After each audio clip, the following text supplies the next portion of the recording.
Hello, Sunshine. It's Thursday, March 20th. Happy Friday, Eve. I'm Coy Wire. Welcome to CNN 10. And speaking of sunshine, today is the March equinox, also known as the vernal equinox in the Northern Hemisphere. The sun crosses the celestial equator, marking the start of spring and roughly equal amounts of daytime and nighttime hours worldwide. So spring has sprung. And now it's time for your news. In the Middle East, the ceasefire deal between Israel and Hamas has effectively come to an end.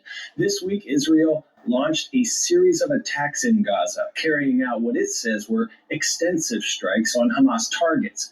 Gaza's health ministry says the attacks killed hundreds of people and wounded hundreds more, making Tuesday the deadliest day in Gaza in more than 15 months. The fragile ceasefire deal, which paused fighting in Gaza, lasted nearly 2 months. International mediators like the U.S., Qatar, and Egypt spent months brokering the ceasefire, which was announced on January 15th and came into effect 4 days later. The agreement was structured in phases that paused fighting to allow the release of hostages in Gaza and Palestinian prisoners in Israel. Both Israelis and Palestinians celebrated the bittersweet truce after more than a year of war since the October 7th Hamas attacks on Israel. The ceasefire deal was already on shaky ground. The first phase of the deal ended more than 2 weeks ago.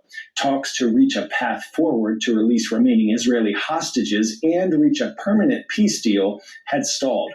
A spokesperson for Hamas says the militant group wanted to see the continuation of the ceasefire agreement with Israel and is still in touch with mediators in the wake of renewed fighting. But Israel's Prime Minister Benjamin Netanyahu has accused Hamas of refusing to release hostages or accept a U.S. proposal to extend the Gaza ceasefire. Israeli officials said the attacks would continue as long as necessary to complete war objectives like releasing hostages and removing future threats by Hamas from Gaza. Pop quiz hotshot. The first ever computer bug was not software related, so what kind of insect was it? Ant, roach, moth, or fly? The answer is moth. The term computer bug came about when computer scientist Grace Hopper found an actual moth stuck in the Mark II computer in 1947. Thus, the term for fixing computer glitches or debugging was born. In the tech world, artificial intelligence computer chip maker NVIDIA revealed new details about its next AI chip platform. The company says the technology levels up AI computing compatibility beyond chatbot interactions, helping apps to reason and act on a user's behalf. Our Anna Stewart shows us why the announcement at the annual conference for the company comes at a very important time. Earlier this year, NVIDIA was the most valuable company in the world amidst an AI boom. Its chips have been pivotal to data centers, fueling the likes of Microsoft, Amazon, and Google.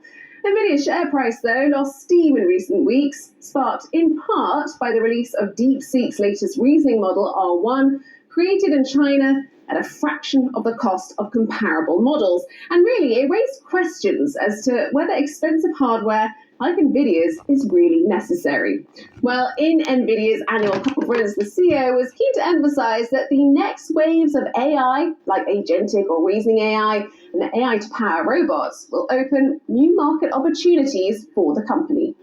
The computation requirement, the scaling law of AI is more resilient and, in fact, hyper-accelerated. The amount of computation we need at this point as a result of agentic AI, as a result of reasoning, is easily 100 times more than we thought we needed this time last year. Jensen Huang also announced the Blackwell Ultra for the second half of this year. It's an upgraded version of NVIDIA's existing AI chip, which has been in really high demand.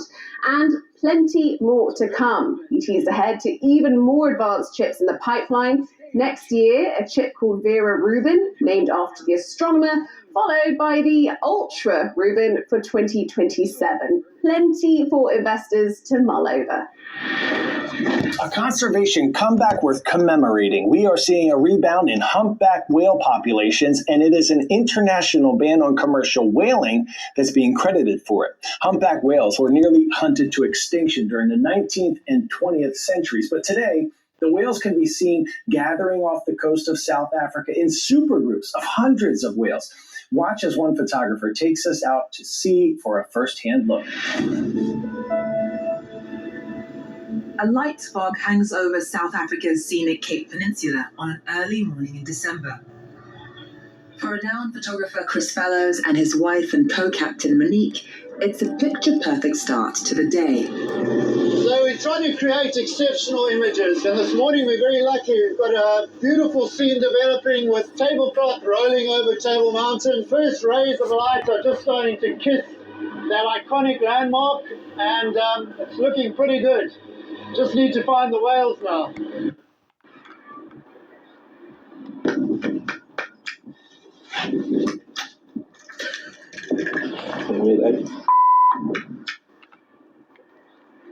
What are these eggs?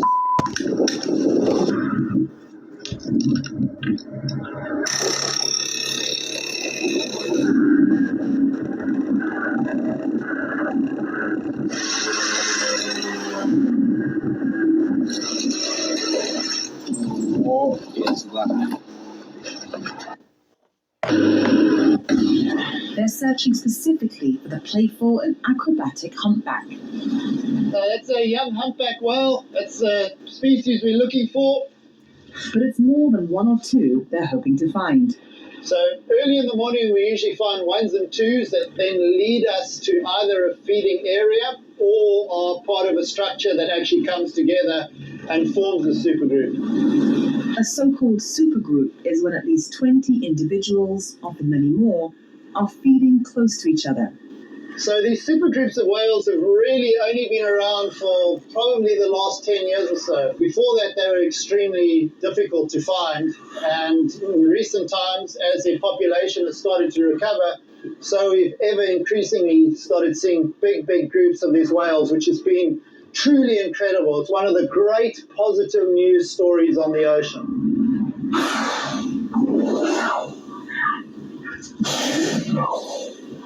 Slowly on this side, next year. Slow down the whisker. Go neutral. I would say maybe 70% of my attention is making sure that I'm not going to impact an animal in any way in terms of where the boat is. So I'm extremely aware that is the number one focus when we are out there. Oh, magic, man. Oh, what a magic one. Obviously, one of my key objectives is to create works of art that are amongst the best in the world. But equally, I think my primary objective is to inspire people. And I think that is a way to connect people with the ocean and hopefully create more ambassadors to make sure that they, like me, love these animals and realize the importance of conserving them. Oh, that's it. Whoa, that was a good one. That was a really good one. Their days in the water are also dedicated to collecting data to share with environmental authorities, like the Department of Forest, Fisheries and the Environment. So we saw 33 degrees. And capturing photo IDs of individual whales for a conservation project called Happy Whale that helps track their movements non-invasively. I'll go on the left side, you go on the right side, okay? Chris has spent the better part of 3 decades photographing some of the planet's most legendary and imperiled wildlife. But the comeback of the humpbacks paints a different picture. They are incredibly important animals. And for me, the humpback is really the phoenix that gives all species that have turned to ashes hope that they too could rise again.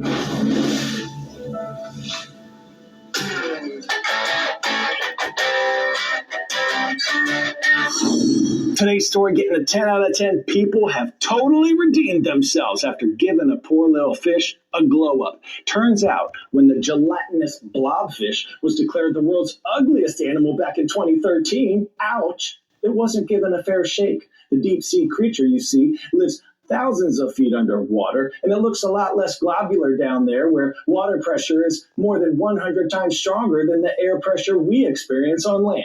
Now, the blobfish has a new title, Fish of the Year. after voters in New Zealand weighed in as part of a competition bringing awareness to the country's marine life. So next time you're feeling like people are hating on you, hang in there. Anything is possible. Fantastic. Congrats, Blob. All right, it is shout out time now. We're sending some love to McNeil Middle School in Wichita Falls, Texas, and all our Mustangs, giddy up. And Mount Pisgah and all the Patriots in Johns Creek, Georgia, rise up. We see you, Miss Jardina. Go on out, make it a great day. I'll be right back here to finish this week strong with you on Friday. I'm Coy Wire, and we are CNN 10.